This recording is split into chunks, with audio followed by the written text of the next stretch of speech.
Welcome to the Inner Loop, everyone. Pause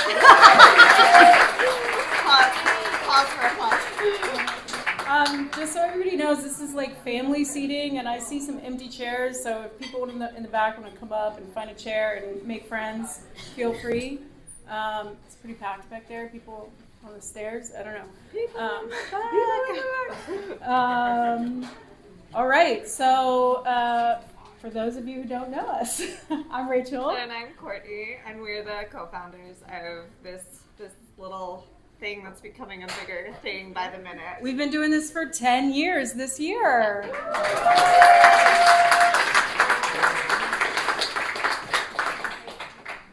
Thank you so much. So I wasn't here last month, and I'm feeling very rusty. Our usual tic-tac, like ping-ponging isn't... Anyway, we have a bunch of events coming up that we want to share with you in addition to this one. Rach, you want to start with Author's Corner stuff? Sure. So I'm not sure if everyone's heard of our Author's Corner program, but it is a publicity campaign for local authors who've published with an independent press. So once a month we feature a book from a local author, and we promote them across all of our programming and community collaborations, like with the Writers Center, Washington Independent Review of Books, DC Writers Salon, and just, make them the rock stars that they are. So this month's Author's Corner Spotlight is Lynn Kruger, who's sitting right in front of me.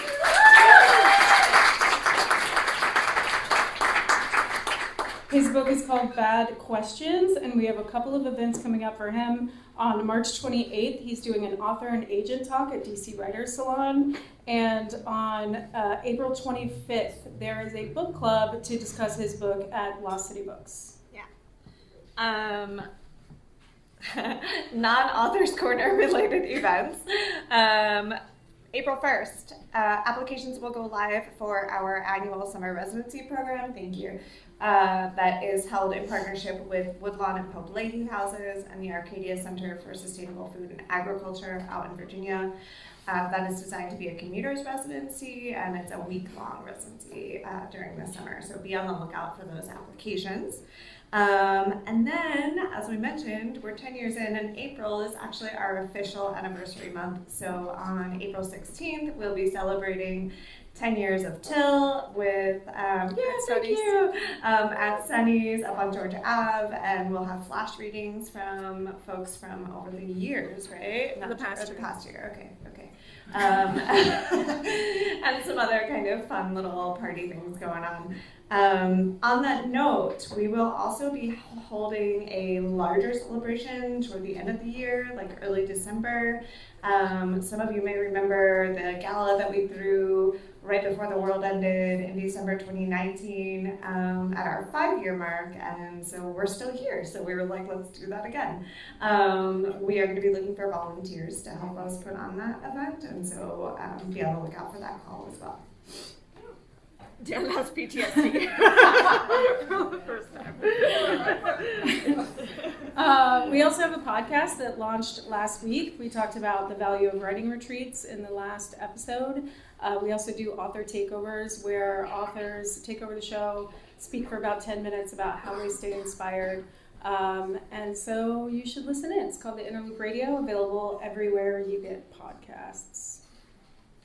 I think that's retreats. That's it. That's all of our announcements. Yeah. So for anybody who has never been to a reading, we do have 10 readers tonight. We have our featured reader who reads for about 10 minutes.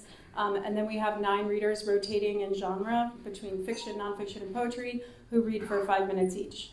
So Courtney... I'll be keeping time. And Courtney is the timekeeper. She's very strict. Without my watch. She coughs, comes closer, starts looming. It's very awkward. So stick to the time. It's true. Without further ado, Courtney will introduce our featured reader tonight. We are very excited to have Helena Andrews-Dyer here. She is an award-winning culture reporter, and that's particularly exciting because we don't get a lot of the journalist folks in DC here at the Inner Loop, and that's something we want to see more of. So Helena, thank you for repping that community.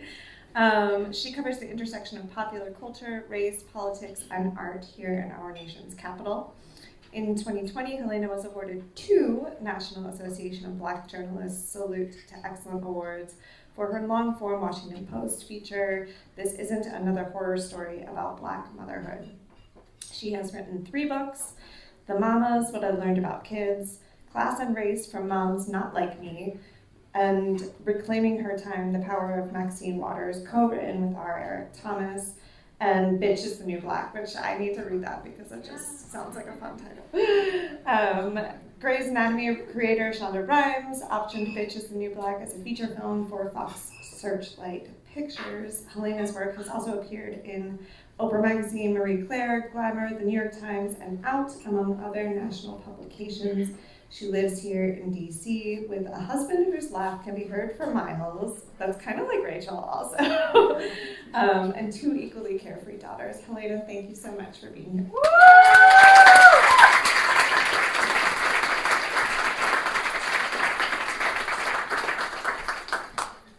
Hello, hello. Everyone can hear me, right? Yes, okay. I'm reading from an iPad. I don't know if I Oh, you need. can turn that light off if it's bothering you. There we go. I think that works. Hi. So I'm going to read from The Mamas, my latest book, which is nonfiction. It's a reported memoir about what it's like to be a Black mom in very white spaces. And so this portion that I'm reading is from a chapter about the moms group that I joined. It was called Bloomingdale Mamas. Bloomingdale is a neighborhood right this way, for those who don't know. And how I became obsessed with it when I was first pregnant. And so at this point, I'm in my bad obsession phase. The baby moon was over. Enter my hate scrolling phase. I spent precious downtime shitting on said group and all the unknowable women therein. It was like a nervous tick or something. They're going on stroller strides on Wednesday. Stroller strides? I'd call from the couch as Sally, my baby, napped in her swing nearby. Bitch, you just walking real fast around the block. Why does everything suddenly have to have a new alliterative name? Just say you want to go. It's fine. That's Rob, my husband, for whom the politics of mom grouping is not and never will be a thing. I don't, I shot back. Silence. I don't, I swear. So, unsubscribe then, crazy. Why, oh why do men offer up solutions nobody asked for to problems nobody has? No, I have to know what's going on. I need to be informed, I maintained. Plus, I can't go anyway. We didn't get the jogging stroller. It was too pricey, remember? White people are cheap, I shouted, apropos of nothing. In what way? Rob asked. All they do is give stuff away or ask each other for stuff before I buy new, I exclaimed while scrolling through more posts. They don't want to spend any money. This is how they stay rich. Said my husband. I'm serious. Okay.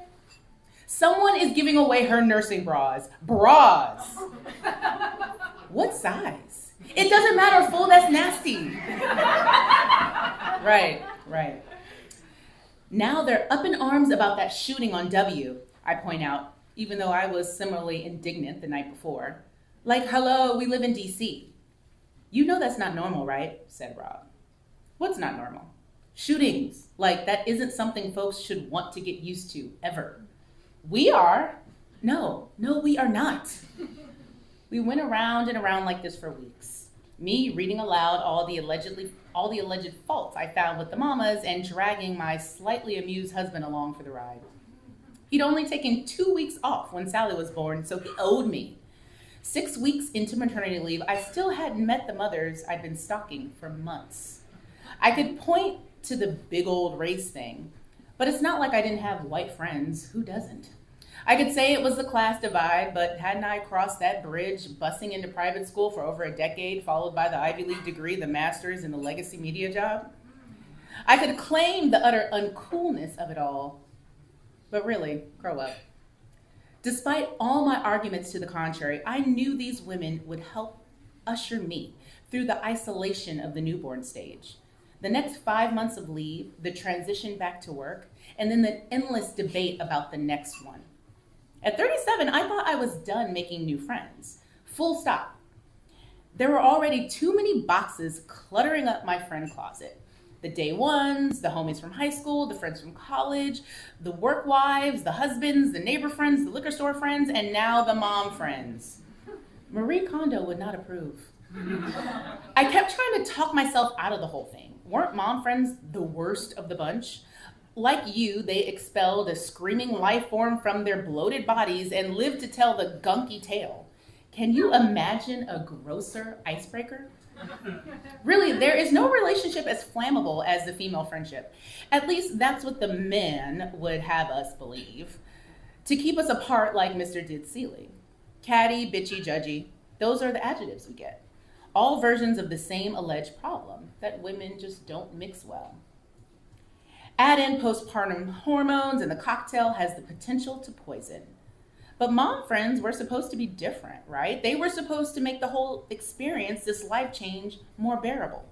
So shouldn't I feel less excluded, afraid, and stupid when considering them? I swear after an obligatory awkward phase, I had all the friends in high school, all of them. But something about making new friends in adulthood turned me into that bumbling dork who breastfeeds alone in the restaurant while a cemented squad of ladies with babies laughs hysterically a few tables away. It was like a private club. I should have been let in. My membership card was strapped to my chest, but I couldn't walk up to the gate.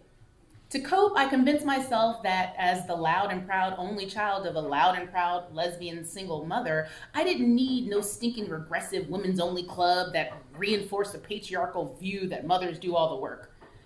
Well, wasn't I a feminist? I'd show her by werewolfing myself. Plus, I was used to being my own best friend. Lots of latchkey kid alone time will do that to you. Watching The Handmaid's Tale with the baby was revolutionary. Until it wasn't.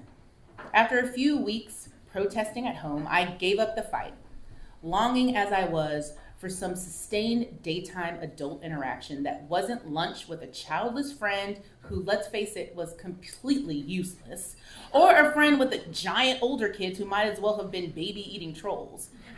The Facebook group was right there. The women lived within walking distance. All I had to do was actually go to one of the outings the new moms thread kept going on about. They were meeting in the park, at the beer garden, the coffee shop, the movie theater. I just had to show up and declare myself one of them. Why was that so hard? Well, there were a lot of reasons. My insecurities, both real and imagined, for 1,000. Motherhood so often gets sugar-coated through a white lens. They've got June Cleaver, Donna Stone, Murphy Brown, hell, even Daenerys Targaryen. We've got Claire Huxtable. Oh, and Michelle Obama. Perfect and perfect, such a range. Switch over to the nightly news and the spectrum gets stretched to include welfare queens and baby mamas. I wasn't just afraid to go, my feet were reluctant participants, weighed down by the stereotypes no one admits out loud, but that play on a mental loop all the same. And as the only black girl in the group, I had to be twice as good at something we all sucked at. One day, not too long after we brought my daughter home, while my mom and I watched Rob outsmart yet another useless baby contraption, Frances casually let slip that she'd been on welfare for the year after I was born. After seeing my reaction, which in my defense I am not proud of, she immediately started backpedaling. I mean, I looked for a job, I did, but I left you at this one babysitter's with like 5 diapers, right? And when I came back at the end of the day, all 5 were still in the bag. She remembered that with a quiet blue chuckle as my husband Jesus and Christed his way through instructions. My mother explained that she figured staying home was a smarter move. You never told me that, I said, trying not to let my voice crack. Frances shrugged her shoulders, letting the memory roll off her back, and then grabbed a box cutter to slice open the next package from Amazon. We overcompensate. It's the reason why every name we considered for Sally had to pass the resume test.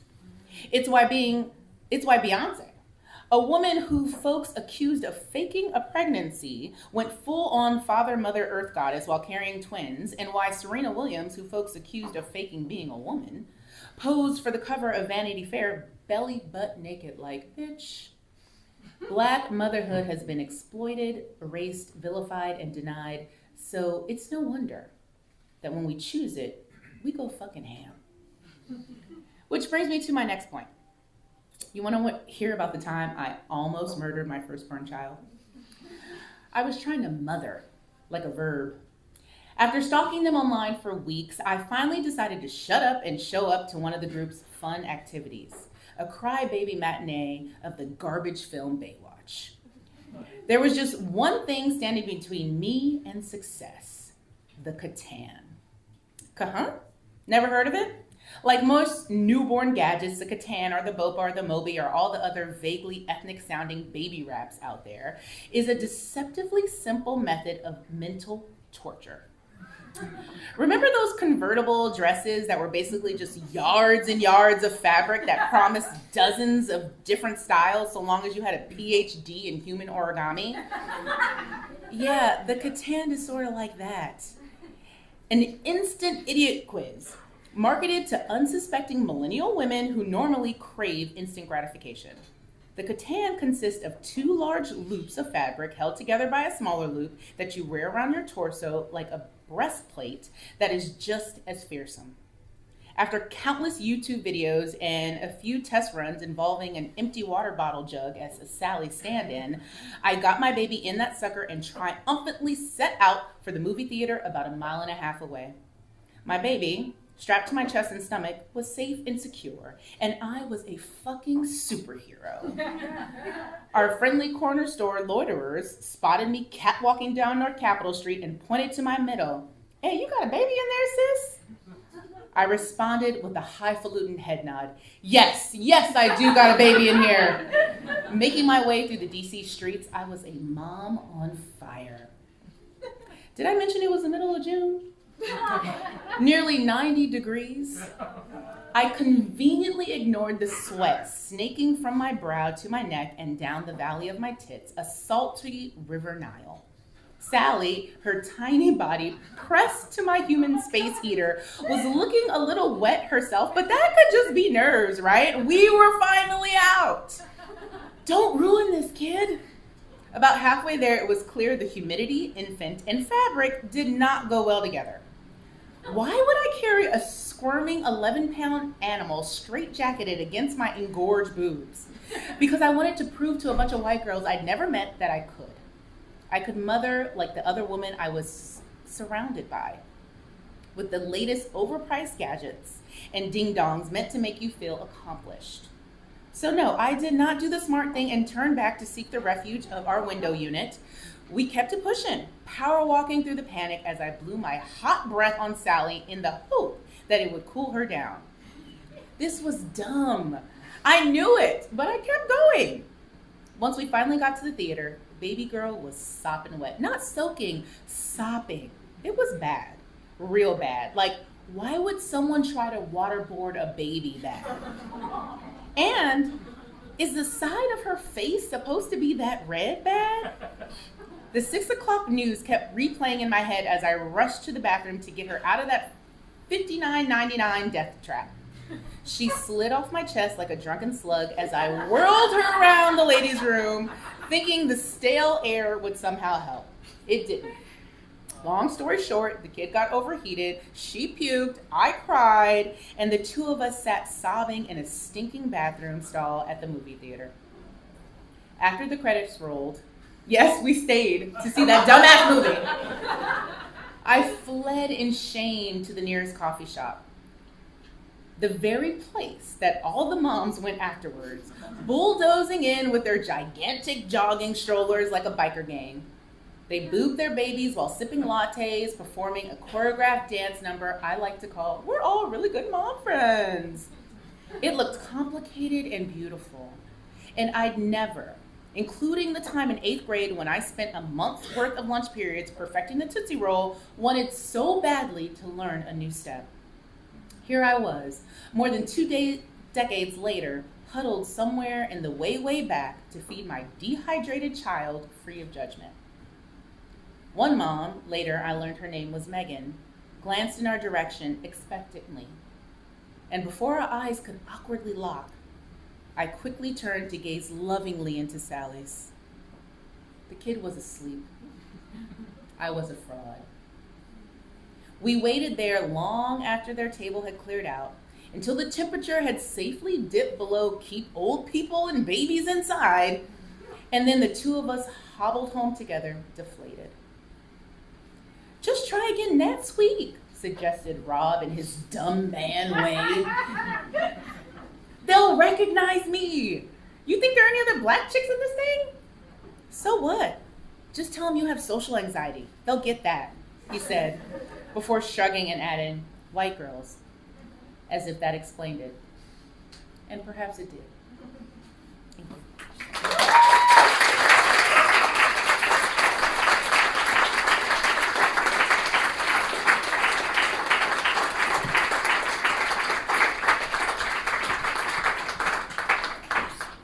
Amazing, thank you, Helena. All right, we will have 3 readers, and then we'll take a little break. Kicking us off in fiction, Okezi Nuoka.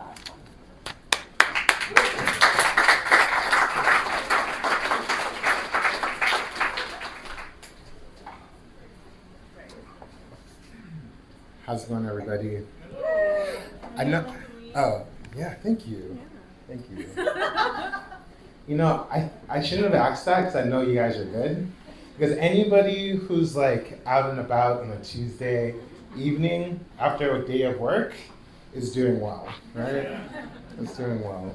So I'm going to read from my debut, God of Mercy, the first chapter.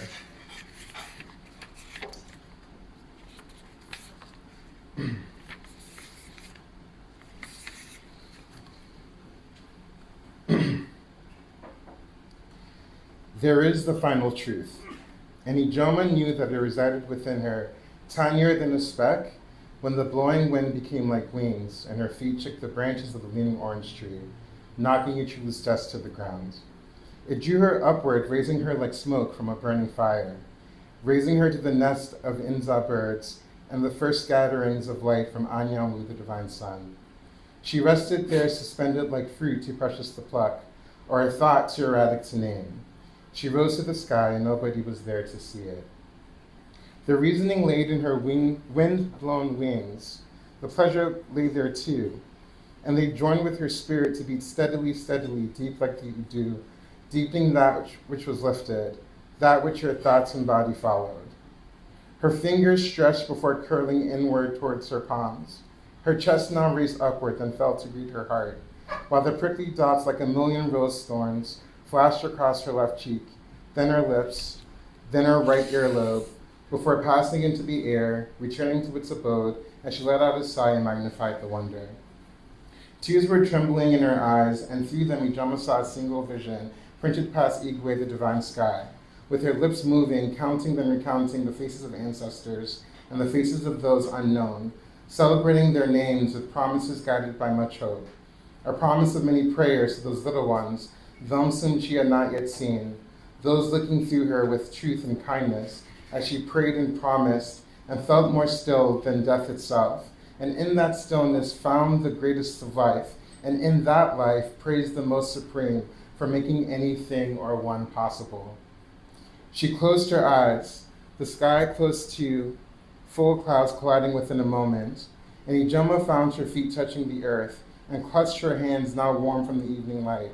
And she did not understand it all, not the faint vibrations in her bones, or the smell of sky-bound dust, or the rapture of what was thought to be known and understood, as she heard the Fodile's footsteps, and ran through the compound to hide and find understanding in Nena's red clay home. Ijoma, where are you running? Nena said, sitting airily by the house where food was stored. There was no response from the one called her daughter, and Nena turned her head, too tired to inquire after one child, when another was latched to her breast, suckling milk. She was nursing Chaluchi while resting in pleasant thoughts, while humming songs of peace which would leave her body and enter that of the infant child, to pursue and expel every kind of evil. And she stopped humming when she saw Ofodile mouthing words of shame, when she greeted the one called her husband, and he responded with offense in his glance. She knew that his efforts to save Uzodi had failed, and she wanted to speak with him to ease his frustrations, but his spirit felt cold when he passed her. So she stilled her lips, detached her telechi from her nipple, and dismissed those rising thoughts, revealing her as the one telling Ezine, the mother of Uzodi, that she would be the one who would not be returning to their home. Mama of mine, hunger is hungering me, said Namdi, the one called Nena's only son, while rubbing his belly with his right and left hands, looking at the one called his mother, who sighed to sigh, knowing she had little time to prepare a meal. My father, I have heard you, she said to the one called her son. Go and get Ijoma. Namdi ran forward into Nena's red clay home and returned with Ijoma, the one called her sister, by his side, pulling her toward a standing Nena who was wrapping telechi around her back. Ijoma, Nena began, go to the forest by the stream and collect the firewood that I will use to make yam porridge. Have you heard me? Ijoma nodded 3 times to Nena. Sorry, I can't really see this. With her eyes still facing the earth, with her gaze focusing upon its desk as she nodded 3 times again, nodding yes to Nena, then quickly leaving for the firewood. She hurried along, thinking of what had happened above the orange tree, losing breath to the awe of what she had seen, holding its joy, wanting to spread it across Ichilu and past the mighty banks of Idemili. The feeling she held, it was so pleasantly simple, she deemed it greater than any tickle or touch, greater than the little rocks pressing beneath her feet, as she thought of how to sign for it and wondered whether it could be signed for at all. And her thoughts of wonder continued, following her along the narrow path that led to the stream, but dropping like dust when she saw the one called her kin walking to the place of Osu. He cannot see me, she said within herself, trembling at the thought of being blamed for her exile, believing it hard that he had lost any pity he had for her. So she ran as quickly as she could, hurrying her legs through the bush, letting the pat, pat, pat of her feet raise the tempo of her frame, feeling her heart leaping in her chest, touching the ground under her feet. Where is the ground? Where is the ground? Che, what am I saying? Zodi whispered as his voice pointed Wabuze to the sky. They stood bewildered, mouths peeling open, they could not speak, and they saw her. Under the parting clouds and beneath the rays of Anyanwu, they saw Ijoma accept the sun's libations with her eyes. Watch her reach towards the haze of Igwe and strike calm and ecstasy. Witness her relish her welcome like a newborn dragonfly. Watch her smile. Watch the birds flap their wings in celebration of the wild image cast upon their eyes. Heard the humble wind whistle and sing, then whistle and sing over again. Who has given this girl the power to fly, said Wabuze, as they gathered around Ijoma's dappled shadow. She was levitating. Her body was dangling above the ground, near the fruits of a slender palm tree. The question was not answered, and the 2 very young men looked on, transfixed, and the 2 very young men beneath the slender shadow soon grew to a crowd swelling with awe. So many people were now looking upon Ijoma and asking how her flying could be, knowing that their rising curiosity was not the result of an unprecedented history, since the tradition of Ichulu was built upon those who had accomplished the extraordinary, some who had spoken the language of the sacred python, and others who had spat flames from their mouths. There was one even whom the village would sing of, one who had flown from the banks of Idemili to return to the village of Ichilu. His name was Salomto Chukwu, but Ichilu called him Salomto for short, and he was an ancestor who had died many harvests ago. He was an ancestor both honored and remembered. Suddenly Ijoma returned to the earth, descending as gently as a leaf, and once her feet touched the ground, her eyes lost their transfixion to the sun, and she saw the people around her, then signed to them, pointing to her eyes. Who has made it so the mute can fly? They said among themselves. Is it that Salomto has returned? We do not know, Wabueze said, but what is she doing? Why is she showing us her eyes? I do not know, said Uzodi, I do not know. Ijoma, he held her arm, then quickly releasing her hand since it was becoming warm. Ijoma, who has made it so that you can fly, he whispered. And why are you showing us your eyes? Almost there. Ijoma tried with much difficulty to answer, signing signs with her arms and hands and fingers, searching around herself, looking for translation as she held Uzodi's arm, then held the arms of those around them. How can they know it, she thought, while signing signs, tapping her chest. You do not understand all of this. You're being told, understand my jumping, look at it, look, touching their faces, all of their faces, the girls and the men, all of those gathered. She touched their faces, holding them, wiping them, letting her fingers lift, surprise and ease them, watching their faces almost surrender to the words she so desperately wanted to give, watching some lull as if in a dream. She moved again, sending signs over and again. So she could neither communicate what she saw in the sky, nor the fact that she did not fully know the power behind her levitations. I will take her home and show her to her father, said Uzodi. That is why, said Wabose, let me follow you. That is beautiful, Uzodi said. And the crowd dispersed with questions and with wonder, two ingredients for crafting accolade and gossip. And they had forgotten, through new concerns, that their outcasts were re-entering the village, as their little ones were running and jumping with glee, singing the song of Solomto. Solomto, Solomto has found his home. Solomto, Solomto has given us a path. Solomto flew above the ocean and through the air. Solomto, Solomto will emerge from his grave. Thank you.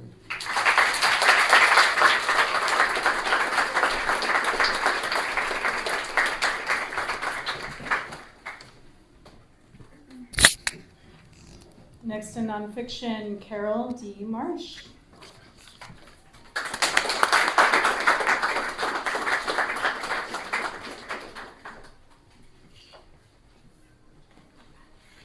Hello.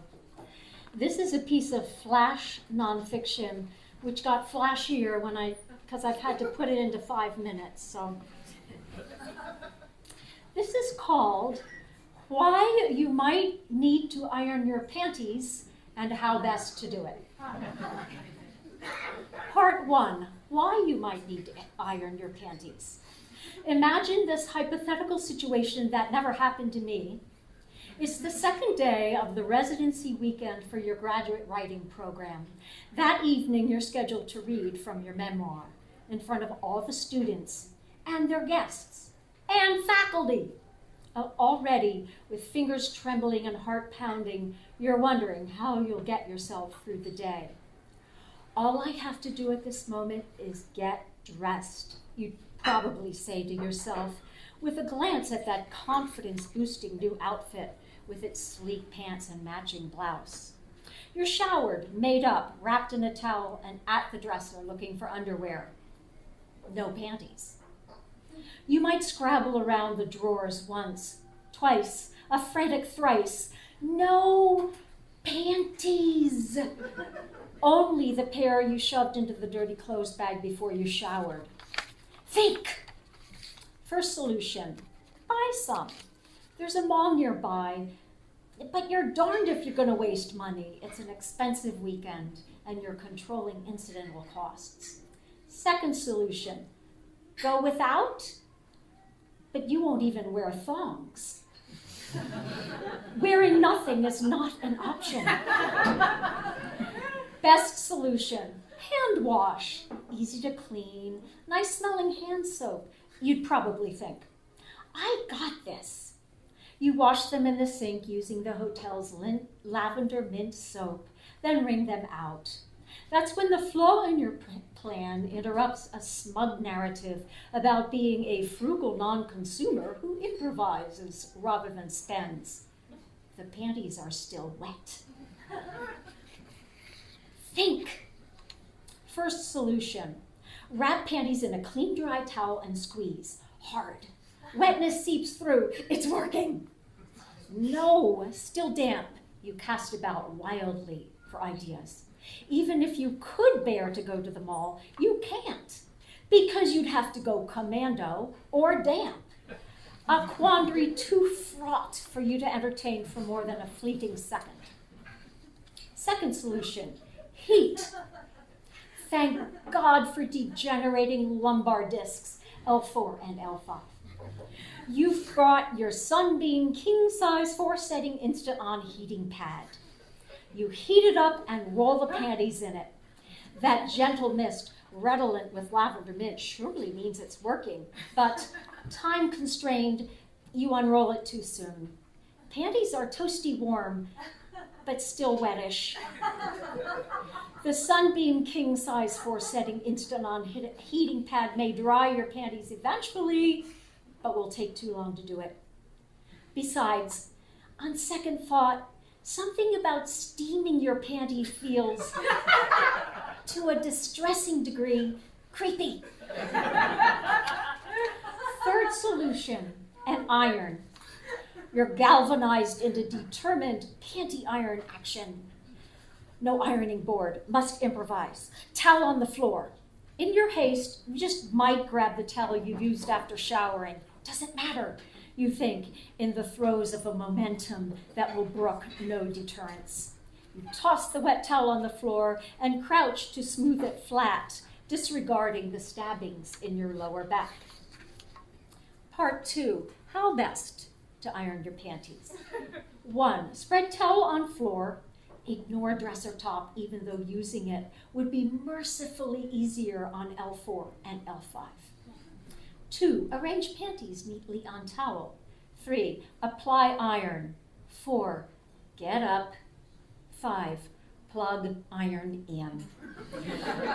Press on button and ponder the dial. No panties setting, go for cotton.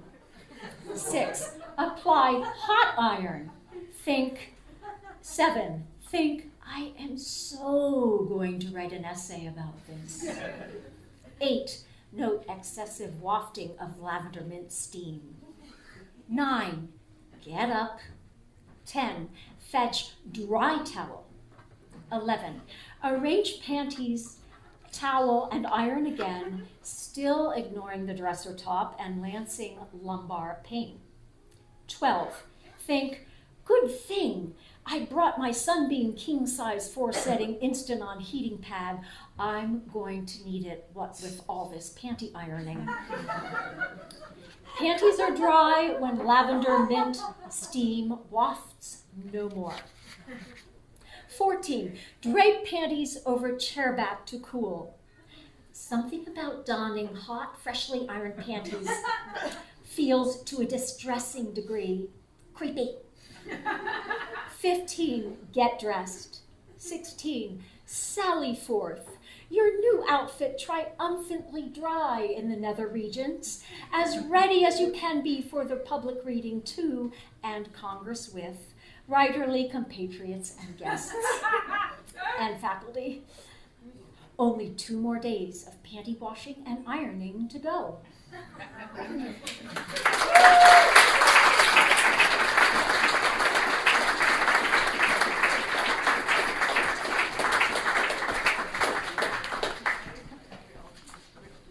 Next in poetry, Kaylee McHale.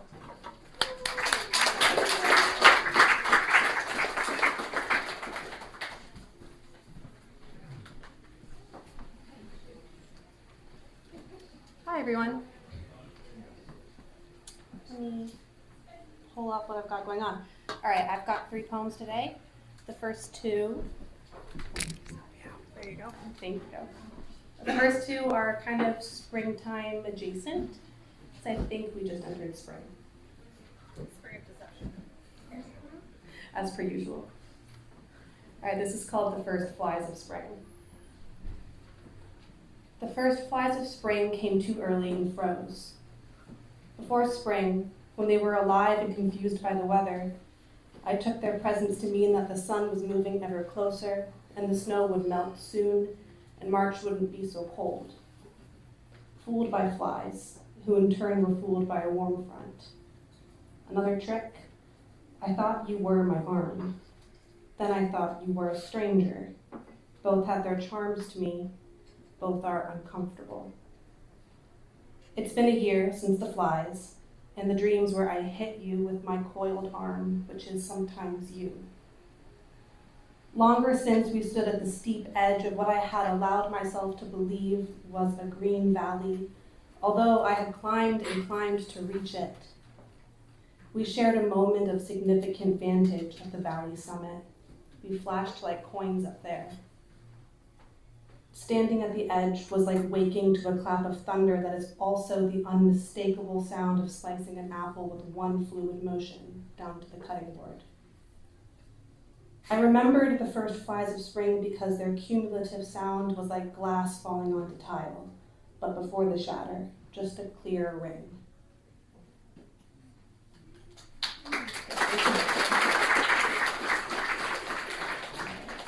One more springtime poem. It's called This Season. A bird flies into a window, turns around, and flies into it again. And so it goes, my season of hopefulness. I squeeze soft snow, let my hot hands turn it to ice, then turn it to nothing. My toes are always cold. This season of expectation, I feel I'm walking through spider webs but can't quite pinch the silk off my face, like a hair deep in my throat. My seasons are all rain. I stand like a sheep with its forehead pressed against a wall of slate, shielding only its eyes from the storm. I wake when the sun breaks. I have a rock in my hoof. I have no thumbs to remove it. This season of shape-shifting, the truth is a creature that is all tail, no head. This season of tilling, I find my garden teeming with worms who respond to sudden sunlight like a person awoken from a deep, nude sleep. I stand naked outside for the first time in my life, but I stand by the door.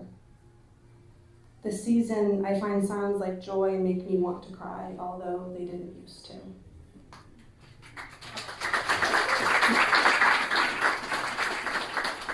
Just got one more poem left. It's kind of a fantasy sequence about a creature that is like my father, but better. And it's called My Father, But Better. My father, but better, a rabbit's hamstring wrapped around his own. My father, but better, a cold wind blows the grasses down flat to the ground. My father, but better, red hands, red kneecaps, blue throat. My father, better, worships the crowns on trees. My father, but better, we share nothing but frustration. My father, better than me, does not swat the fly. My father, but his body returning from whence it came, heavy, wet peat, and me, trying to be better, trying to return from whence my father came, but the grasses weave a mat for my feet to walk, so I may not sink into the peat, so I may not sink in return. My father looks up at me, two glittering stones on the side of the path. When I held them in my hands, they felt just dropped, warm, a little wet. I slipped them one inside each shoe as a ward to other stones. My father's father's father was better than him in the moor, knew where to place his feet, and knew the difference between the sublime and the momentarily uncultivated. My father and I both do not perceive this difference, but are unlikely to admit it. My father's father's father's name rolled off my father's tongue like the end of a spell, Price Jones. I can hear my father saying the name, but I don't believe I've ever seen the face. I imagine it's my father, but better, with strong rabbit legs that leave tracks in the peat 10 feet between bounds. I imagine Price wants us to be impressed every time. My father, but better, Price is a godless affront. My father, but better, Price takes me by the hand with those small bones and leads me to his home, a stone and slate offering to the goddess of tall and soft grass. In reverence, Price does not swat the fly. Inside, my father waits, but better than I've ever seen, covered head to toe in dark peat, white teeth glittering through the muck. I put my head on his lap, like I used to, but better, because I haven't in so long, and he piles my hair on top of my head, carefully combing out the flies and setting them on the packed dirt floor. My father tells me, "You look better with your hair up." I tell him he looks better covered in peat. Price agrees on both accounts, hovering at the doorway like morning fog. Thank you, everybody.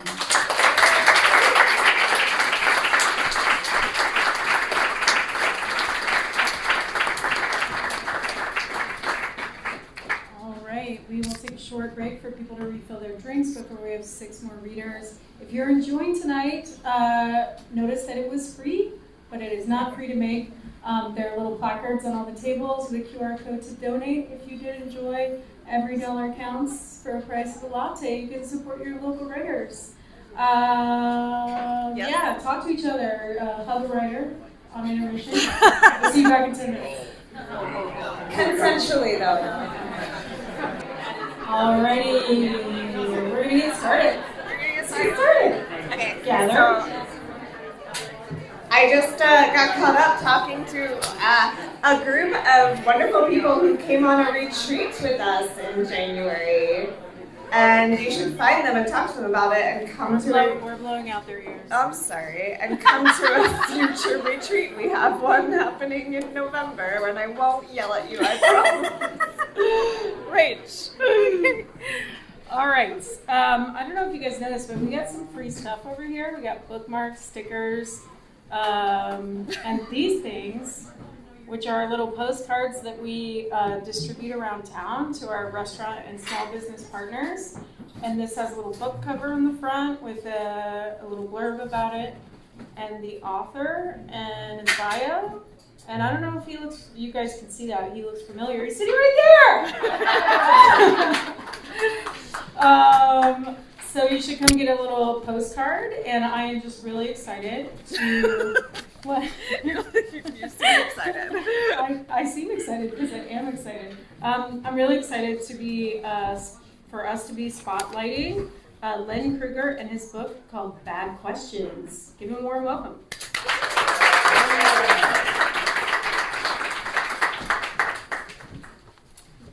Thank you, Interloop, and also a big thank you to my publisher, Washington Writers Publishing House. I'm going to read a scene from my novel, Bad Questions. Here it is. Sorry? Oh.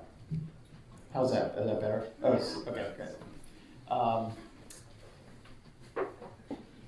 So basically all you need to know for this scene is it's about this kid, Billy. He's 12 years old. It's 1971. His father has just committed suicide, so he and his mother have moved from Silver Spring to Rockville, and he has to start in a new junior high, which is what they called middle school in those days. On my first day at West Montgomery Junior High, I had to meet with Mr. Wilson, the 7th grade guidance counselor. Mr. Wilson had a white beard, white shirt, red tie, and suspenders. He looked like Santa Claus if Santa Claus sat around with his coat off, drinking thick black coffee out of an off-white stained coffee mug that said, "Virginia is for lovers." Mr. Wilson was jolly, too. "Nice to meet you," he said, shaking my hand and squeezing too hard. He motioned to a chair facing his desk. I sat. I could hear a mimeograph machine clacking away from another room. "Question," he proclaimed, grinning. "There's 2 kinds of people in this world. One gets up in the morning and says, 'Good morning, God.'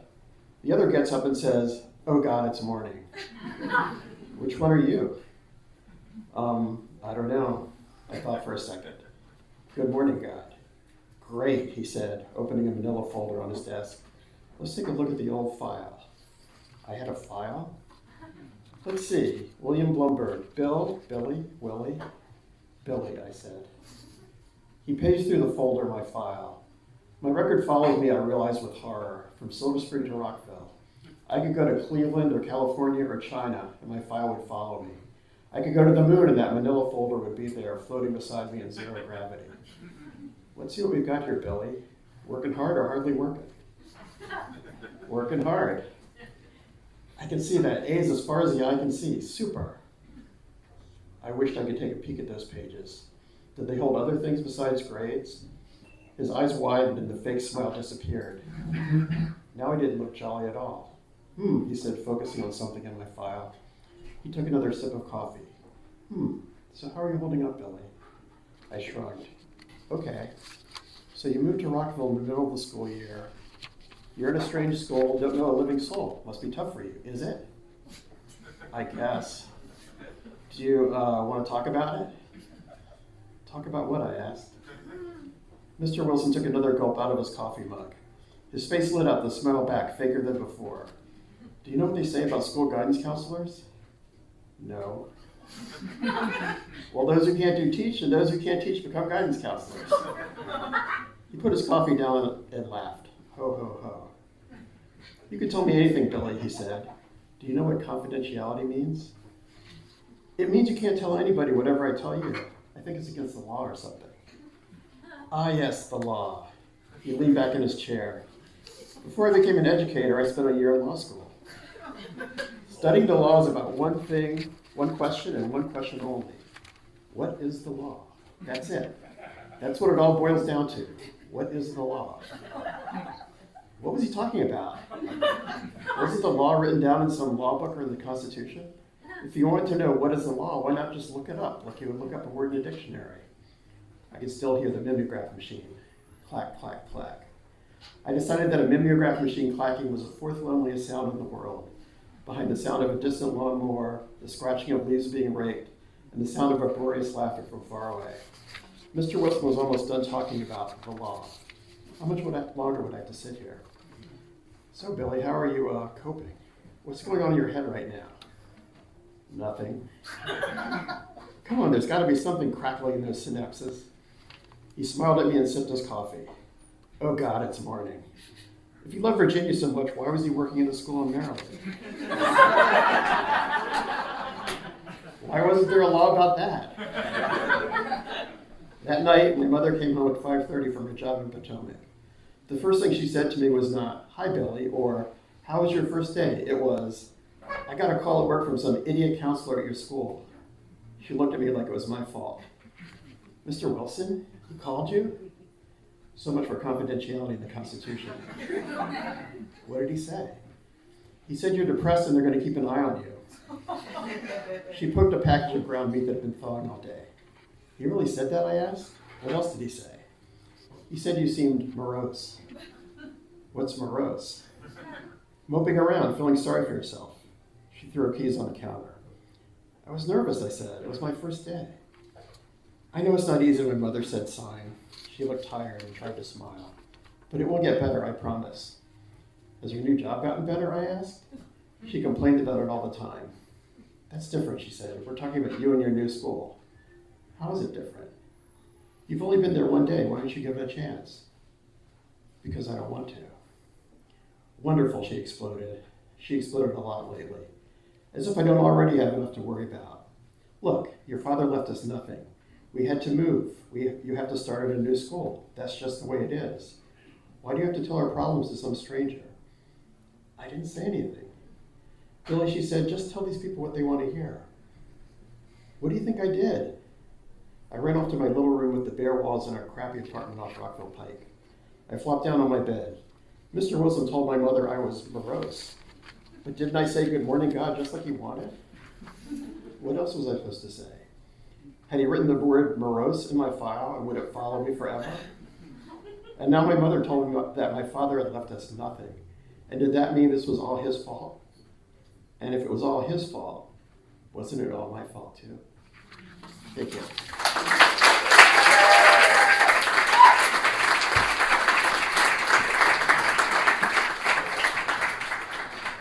You can find Len's book for sale locally at Lost City Books, Potter's House, People's Book. Yeah, all right. Politics and Prose. All of the places. So please, if you're interested, purchase it or talk to Len himself. We are big fans of shameless self-promotion here. So for any of you who are working on something, please tell each other about it, tell us where we can get it, etc., etc. There's a bunch of people standing at the back of the stairs. There's like 4 empty chairs up here if anybody's sick of standing. It's family seating. Don't be shy. Now's the time to not awkwardly worm your way up to the front. All right. Next in nonfiction, Emily Ackerman.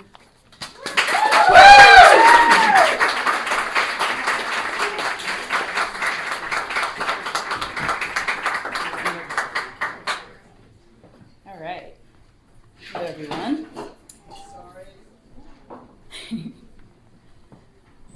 All right. Would you believe me if I told you that the only thing on the internet about public transportation routes in Panama is one grainy picture of a schedule posted on a bus station window back in 2018? It doesn't matter if you believe me, because that's all I found when I was researching how my boyfriend Harrison and I were going to get around the country during our 10-day backpacking trip in the fall of 2022. So we pretty much just showed up at bus stops and asked any person standing around if we could get to where we wanted to go from where we were. We would never know when the bus would get there, and if it did end up coming, what kind of shape it would be in. On day 6 of our backpacking trip, we were supposed to leave the eastern coast of Panama, where we had danced, swam, surfed, and been given tap water by a hostel worker, and head to the mountainous rainforests of the interior. So there we were at one of these bus stops, waiting for over an hour for a bus that would theoretically take us to the doorstep of our next hostel. This waiting would normally not have been a problem, but I had fallen very ill just that morning via the aforementioned tap water. And by very ill, I mean I was so sick, I was thrust into that weird purgatory-like state where you don't rightly know what's going on around you because all focus has been drawn into whatever your body has come into contact with. And by whatever, I mean pure evil. I was feverish, delirious, too weak to stand up, going to the bathroom every 20 minutes and curled in the fetal position at all times. Someone would say something to me and it would take me like 5 minutes to process it. It was like food poisoning, but born from the pits of Tartarus itself. And when you have food poisoning, or in this case, a particularly nefarious Central American parasitic infection, physical movement of any kind is one of the most miserable things you can do. Even worse than your normal run-of-the-mill movement is specifically moving along the route from eastern Panama to the Lost and Found hostel. And this is for several reasons. A, we were expecting a large air-conditioned bus because the one we had taken from Panama City to the eastern coast had been quite nice. Unfortunately, in my hour of need, the bus that arrived had the audacity to look almost identical to a van your parents tell you not to get into as a kid, but with a few more windows. B, said bus was over capacity by approximately 8 people. C, because all of the normal seats were full, the driver placed me on the center console in between the 2 front seats with my legs cramped on top of a suitcase, sitting backward. I looked at Harrison and said, I absolutely cannot sit here with all the force left in me. The sweet boy switched seats with me, and so I landed in a spot that was just as cramped, but facing forward. D, this bus was not only far too small for how many people were on it, but also had droves of children who were using it as their after-school transportation. So we stopped and started, stomach contents swirling more and more with every jerk. E, we made 2 pit stops so that the driver could get food. Both stops were way too long. The bathrooms at these stops had no toilet paper, no lights, nary a lock, and no toilet seat. Who is stealing the toilet seats from the bathrooms in Panama? I just want to talk. F, the route to our hostel was through a ton of mountain ranges, so every time we went up any sort of gradient, our bus could only go around 15 miles per hour. So we watched the arrival time we had up on Harrison's phone get pushed back and pushed back and pushed back. So what was supposed to be 3 hours of lovely rainforested mountain views and ruminant reflection on the general beauty of life had turned into 5.5 hours of drifting in and out of consciousness and not caring if we died. Which was wholly possible because of the insanely reckless driving of most Panamanian bus drivers, including this one. We finally made it to the side of the highway where we would walk the rest of our way to the hostel. I stumbled out of the bus and started dry heaving on the side of the road. Because my body was trying to evacuate its contents out of both ends now, I barely processed Harrison yelling, "You said the tickets were $12 each, not $24. At our bus driver in Spanish, who was peeing on the side of the road in full view of everyone. And then I faded out of consciousness. After the bus left, Harrison shook me back into the living world as we had to mentally prepare for a 25-minute hike up a small mountaintop. Yes, I had booked a hostel that was only accessible by a rocky, narrow, and steep trail. As it was also pitch black dark outside, we pulled out our headlamps and marched upwards to the cacophony of invisible creatures amongst the trees surrounding our path. Occasionally, I would whimper an involuntary response of sorts to these jungle inhabitants. Turns out that the parasite making its way through the annals of my body had also made me fluent in parrot and kinkajou. When we made it up to the hostel check-in area / common room, we were immediately met by a table of hostel goers casually having some Panamanian brews. Everyone looked at me like I was a ghoul, and honestly, if my face reflected the microbiotic war crimes taking place in my midsection, I probably did look like one. The next day, I was actually told by the hostel owner that he barely recognized me from the night before because I had looked so bad. He said that.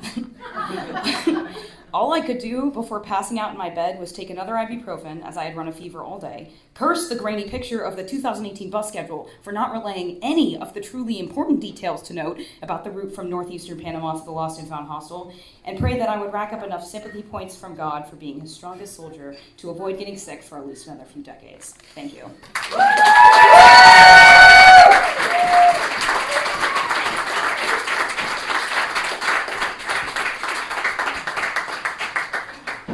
Next in poetry, Malik Thompson.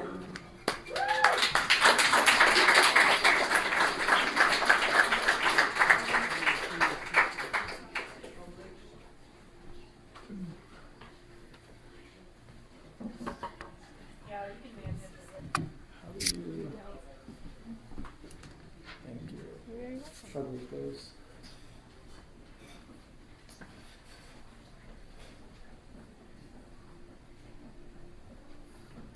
Love poem Renoir. Researchers have concluded that many of the original owners of devotional books kissed, licked, rubbed, scratched at, and cried upon their pages. They treated the objects as portals that could help them get as close as possible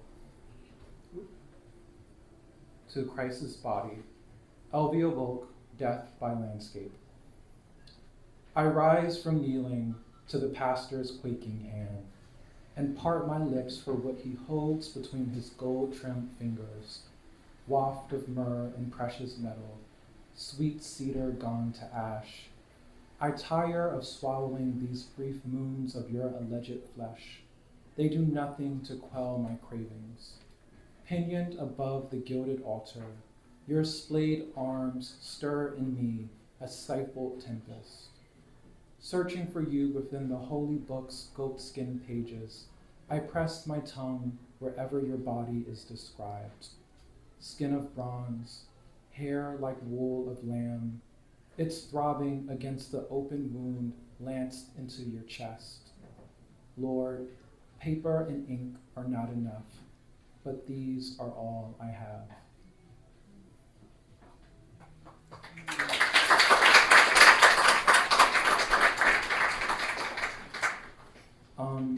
In the early 1960s, the Austrian film and performance artist Valley Export created the performance piece that's translated.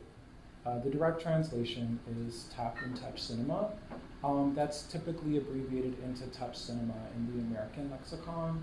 And this performance piece consisted of her putting a box with a partition with a covering on it over her partially nude body and allowing strangers to grab her body as a protest to the patriarchal, sexist film performance scene in Austria in the early 1960s.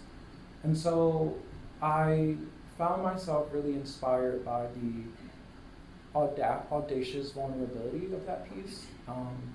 And wrote this poem that shares its title with that performance piece, and this is a meditation upon cinema, bodies, and spectatorship. Touch Cinema. Clock hand grazing the twilight hour. Hour of celluloid and gold. Silence first, and wet negatives dissolving beneath torrents of acid rain. This glass eye burns inside me. Low-hanging roof of pig iron and plywood. Icy half-light erupting from the projector. I shed tears of sand when he vanishes from the screen. A hall of smoke erupts into a hall of mirrors. The lips and eyes of everyone cautiously approaching my own.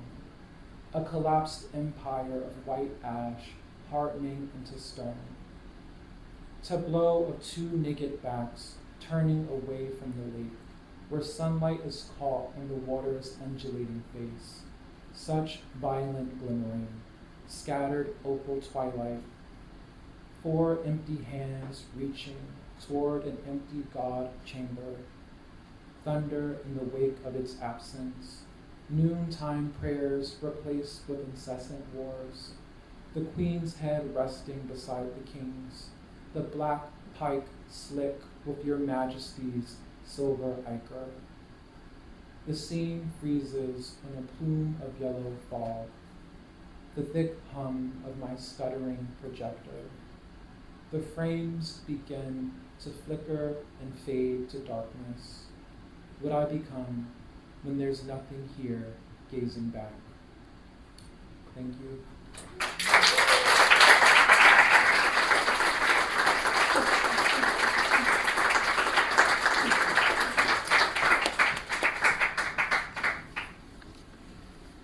Next in fiction, Jessica Bouvier.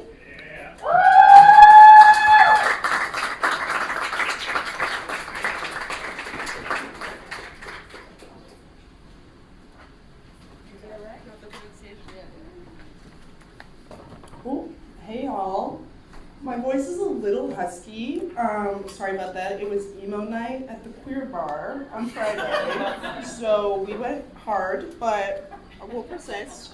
I'm going to be reading something new. This is a story, it's like the first half of a story I wrote a couple weeks ago. And it's called Sex and Food. So you can probably guess what's going to be in it. She was careful, so for a while no one noticed. There was always someone sloppier, a bartender whose eyes went gluey mid-shift, a server with shrimp confit nodding the skin along their lower jaw, hoping Expo was too bombarded by tickets to notice as they called for hands, hands, hands, hands. The restaurant specialized in overpriced tapas, had an aesthetic designed for iPhone flashes, finger foods on ceramic plates with artisanal impurities, a mounted boar's head that overlooked the hostess stand. The wine books were the size of pocket Bibles, hand-bound in upcycled leather, a place designed for people to feel happy hour rich, to lose track of food already so easy to eat, easier to miss. In front of the flooded dish pit, the other servers idled, button-ups, buttoned down, spearing chimichurri carrots or plucking marinated olives from flatbread, teeth scraping the last bites of the discarded flan comped for anniversaries. The 2nd, the 15th, the 40th, it didn't matter. Decades of stomachs, macerated vats of custard, an archive of embittered monogamy cast in mahogany booths. They were a cavalry of human garbage disposals. They were filthy, forgot soap beneath the nail, not like her. No, she had rules. But even when she broke them, there was some safety in appearing docile with her pithy 18% tips. The others were career servers who sold big bottles of Rioja wine to 2 tops, then drank themselves to sickness on well whiskey at the bar down the street. She was a mere spot on their radar, if that, a gnat more like, one they'd smear across the screen to get a better look at the POS system. Her only powerful allegiances were the back of house, the prep ladies who alternated Donna Summers and Vicente Fernandez while crimping empanadas, depositing them into parchment-lined cambros, and the line cooks, lenient as she was with their innuendos. She did nothing special beyond politeness. She knew their names and those of their children, the dreams they'd let die in order to feed those children, but it was enough. If any of them saw a missing plate, they never said so. At her, they smiled the smiles of friends. Then the new executive chef, Emile, arrived. The restaurant was a social media hotspot, and he'd been brought in to edge the owners farther into green. Known thieves and day drinkers were asked to return their aprons. Aren't we all a little guilty? Someone joked at family meal, rewarded by laughter, promptly fired. Corner cameras were installed in all the hideouts, but she found she couldn't stop. Rather than deterred, she grew hungrier, ravenous, and so she sampled and ate. At first, only the untouched remnants of ended meals, then gradually more daring, disappearing entire 4-ounce steaks, The manager gave her the parties that rented the upstairs lounge because she never complained about pooling tips with Delia, the other waitress, more beautiful and spoiled for it, but horrible at her job, truly dog shit, yet they balanced each other out. Reviews on Open Table christened them a dynamic duo. The third server who covered the tables past the private room was always a surprise guest star, and if the parties bustled, inevitable on weekdays, the trio snuck champagne pulls in the little nook at the corner of the lounge where the spare linens were kept behind a gold velvet curtain, two courtiers seducing a jester. Sometimes they drank a little too much. Shirts came untucked. Hands everywhere. A meal with his surveillance put a stop to that. In fact, one week he'd made an example of their third, a stage with startlingly soft inner thighs, who he cornered in the office and had words with. Mysterious but powerful words, they assumed, since the stage never came back. God, he makes me horny, Delia would say, staring at Emil's bald head shining beneath the expo lights, his beard brushed and lightly oiled where he tasted sauces before service with a small copper spoon kept in his apron. On the back of his neck, tattooed in a sketchbook style, was a trinity of vegetables, onion, green bell pepper, flowering celery. A recent television show had made chefs sexy in the zeitgeist, redundantly, she thought, and now the patrons too were over-attentive, staring from their table at a meal, glowing among the yellow lamps, while they ate the fruits of his army's labor, the foods he dreamed for them. Thank you.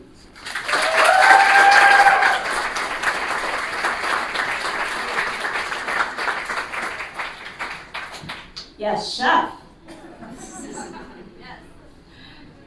Next in nonfiction, Raina Cohen.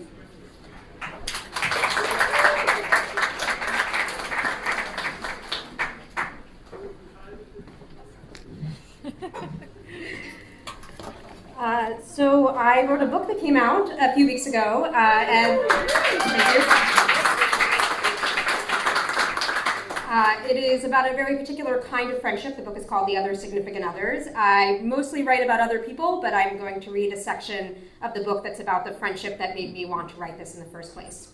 And the friend is named M. On New Year's Eve in 2017, M and I co-hosted a party at my house for about a dozen friends, some of whom were passing through town and didn't know the other guests. Like a poet who enjoys the creative constraints of rhyme scheme, M takes pleasure in devising structured social gatherings. M arranged for our friends and she herself to play music and led people through a writing exercise, a series of prompts to reflect on the last year and look forward. She asked us, what vows do we want to renew to ourselves? Her vow was to ask for help more. Every time you begin a new project, personal or professional, you should start by asking, who could help me? She said. My vow was meant to reduce the alienation I felt at my large office, where I felt reserved, far removed from my social self. To be with M was to be pushed to grow. And I would later see this element of our friendship mirrored in the account of a couple's romantic relationship. One of the partners on her blog described a core principle in their relationship as mutually assured non-complacency. Through M, I experienced a kind of vitality and besottedness in friendship that I hadn't had before. I relished it all. I wanted to understand how her mind worked, to mimic the exuberant way she moved through the world. And I felt privy to a secret, that it's possible to find the headiness and security that we associate with romantic relationships within a friendship. Secret is hardly hyperbole because as Em and I got closer, we found that our friendship didn't have a ready-made label. We felt like a species that biologists had yet to classify. We weren't merely friends. Even best friend felt like a downgrade. Our commitment exceeded that of most best friends we knew. We would exchange voice memos multiple times per day and regularly BCC each other on important work emails. That's the most controversial part. We introduced our friends to the other, and though we maintained our own ties, a network of mutual friends grew. If I wanted someone else to get to know Em, I'd ask her if I could extend an invitation to one of the parties she hosted every few months. At these parties, M's musically talented friends performed pieces that traversed centuries, genres, and continents. The setting was casual. Dozens of us would sit cross-legged on the living room floor, and a $5 bouquet from Safeway, M's decor splurge, would rest on the mantle. But she carefully choreographed the parties with a set list, hours of practice, and a strictly adhered to party end time. At one party, a friend of M's gifted her a banner that read, "Please leave by 9." One of M's shticks as MC was to explain that a language her parents speak has no exact translation for the word singer. There's a cultural expectation that everyone sings, so it would be odd for someone to describe themselves as a singer, or say, "I'm not a singer," as people do in the United States. M carried that idea into the party. Toward the end of the night, she would break us into sections, directing us to sing a round together, or she'd lead us in a well-known song like Seasons of Love. You could have the singing voice of a raccoon and still feel like you contributed to the dulcet tones. She also cared for me as no other friend had, blending the ebullience of a fairy godmother with the occasional eat your vegetables entreaty of an actual mother. More than once, when I had a cold, she came over to my house with a tote bag full of lemons, fresh ginger, and black tea, which she turned into a concoction on the stove. She made me finish the steaming drink, even as I winced from the acidity and complained like a child. She talked me through family difficulties, sent me email reminders to find a therapist, and reduced the self-consciousness I felt when talking about sex. It would have been plenty if she had just made me comfortable discussing events and thoughts I had previously kept hidden. But through her open-mindedness and spirit of exploration, Elm helped me ask questions I wouldn't have asked before, and identify thoughts and feelings I hadn't yet given the soil to grow. I knew that I was her person too. On a couple of nights when she was having a hard time, I went to her house and held her. I slept overheated by her faux shearling blanket. I saw how she worried about her family members and about her tower of student debt. She often struggled to balance her wonky analytical interests with her creative ambitions as a musician and writer, probably common in this room. She was like a house that would short circuit if too many appliances were on at once. She had to choose which ones to turn on at any given time. We talked often about how she could keep these two essential parts of herself running. 4 months after we met, Em ended a call between us by saying, "I love you." I lobbed back, "I love you too," in an all shucks tone. I was sitting next to a stranger on an Amtrak train, a setting that made it hard for me to take in those words and earnestly say, "I love you," back. I regretted that I couldn't muster more sincerity because there was no question that I loved Em. A couple of days later, I tried to parse in my journal what it was that we had been building together. I didn't know how to think about our friendship, I wrote. And without a framework, I went on, I don't have an easy way to describe our friendship to others, which feels crazy because our friendship has got to be the most important development since moving to DC.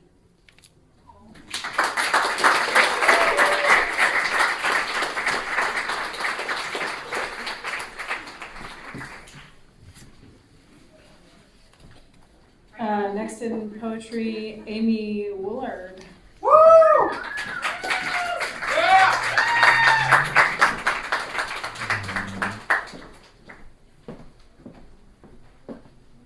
Thank you. Thanks everyone for staying so late. Thank you, Rachel. Thank you, Courtney. Good to see you. I read here once before, and I still count you all the best audience I've ever read in front of. That still holds true. I promise not to shout out my table right there, but I'm doing it. Just not them tonight.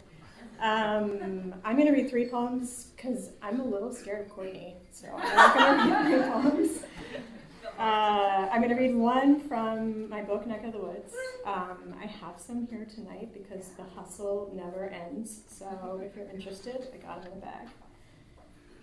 And then I'm going to read 2 from a new manuscript I'm working on that I'll tell you about. I'm also just started wearing readers years old. So, Congrats. Thank you. That's where we are in life. Which involves a lot of like looking down and looking up. This is called Place Like Home. I was asked to show up with a side dish. I made a slaw of my long meal. I had to keep it crisp. Nothing goes bad in a backyard if you catch my drift. In a backyard, everything is available like a catalog world. Viz, I carried a plastic basket of fluffed clean clothes propped on one hip, as if a small, outdoor fresh child. Time it takes to smoke a 100, I'll have forgotten the second of 3 friends gone. Dry skin sky, heartless jolt of a lawnmower kicking forward into gear. Wind punch at a pinned-up line of blue bed sheets so to tell us about what's coming. Porch chimes aren't as dumb as you think they are. Oh, bright laundry, I like it when my stomach feels starved for home. Hands trolling the dirty dishwater for lost forks. Facts. Straw is to heartless body as I lied when I said I hope I'll see you all again is to come home. I like a lot of you most of the time, but I got my favorites. Don't matter which bricked world I thought I was living in, the dog had his name, at least. The scarecrow was only ever called Scarecrow. Wind, swing a backyard gate left open so to tell us about what's gone. Heart is to lost laundry as, question, what if I don't need to borrow any more boys' t-shirts for bed? What if I'm already stuffed? Those were the days, though, I tell you what, the way I made a sky blue gingham of my teenage years. Before sleep, I like to think about all those snaking roads and the band geeks not wearing their seatbelts and the prom-fluffed girls like sugar roses on grocery store sheet cakes, floating up the ladders of small-town water towers to graffiti their triumphant 1989, sloppy in the flashlight moon. Oh, sugar roses. I didn't even want to say that part about the moon, but we're all going down together. When I didn't know what to make, I made breakfast. Chimes are to sorry as the secondhand smell of gasoline is to a 12-year-old Saturday morning. I want to buy all the trucks parked for sale in all the front yards in Virginia.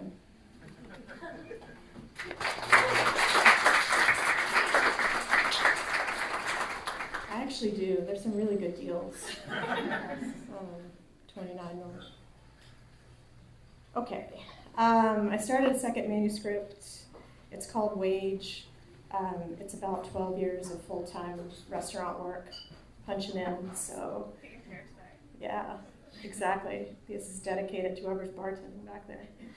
Tip your servers and your bartenders, please. There's a couple of these poems. I'm going to read one of them. They all have the same title. It's called Shiftless. Because if you've been in the industry, your day off is usually probably Monday or Tuesday when everyone is working. So it's kind of a weird day. And there's a subtitle, Shiftless. Day off that begins with Larry Levis and ends with Joni Mitchell. When a species dims, what is the last one left of it worth? If I'm still here, I still must want to be, wringing out my longing like a bar rag, peeling back a delicate tear in this universe like the gold foil of expensive chocolate. I would step into it and hold the flap open behind me, love. I would reach to pass you the pen tucked behind my ear as if it were daylight.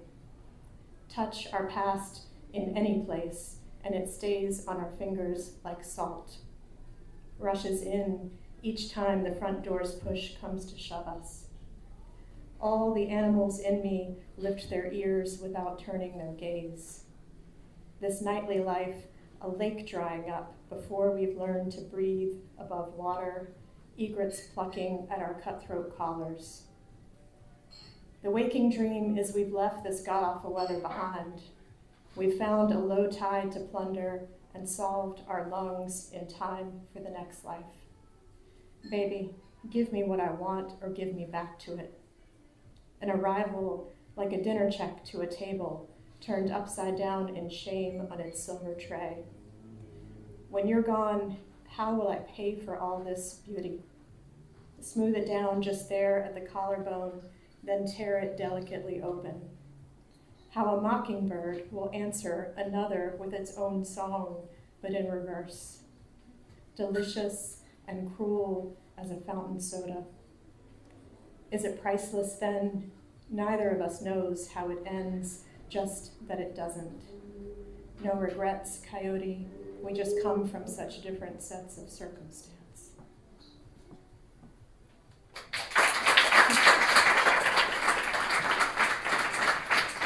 This is part of what I mean, is like you do a regular poetry reading and it's just dead silent the whole time, and it's so strange. It will always be strange to me. I'm always like checking on people, like, are you breathing? Are you okay?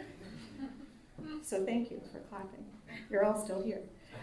Last one, this is called Brunch Shift, which if you've worked restaurants is the worst shift to work, especially if you've worked Saturday night before. Nothing's stocked, right? Everyone is hungover, demanding endless refills, making a mess, low tips. It's terrible. Tip your brunch servers, please. Brunch shift. We burn in sunlight, but we love the dogs until they become stardust again. Like all dogs do, they love us better. Small trash in our front yards as we leave, soft pack wrapper, drugstore receipt. Like stardust, our life is penciled in, imagines itself forward only as a name, a day on a schedule. Noon is the loneliest number, sings the sparrow, and I've got my bloodshot eye on him. Jolt on the time card, like setting a fractured bone. Sweetheart, praise the checkered kitchen floor, still sticking to its late night story. Marry the ketchups and loosen the tin caps on all the salts. How many hungry girls until the mourning dove tries to make the last train home? The math of what to leave us. Move the decimal to the left, then double it, then swallow it, then cough it up until it's not the cup that's bottomless. The filter is what keeps my mouth and 2 fingers from turning to ash right along with the cig when I inhale. Too many of us will measure out the rest of our hours here in smoke. I swear it'll be funnier when it happens if you think I've been joking. I was above all waiting for your fondness, the softest punch of light, like pushing a pill through its foil packet. Thank you all.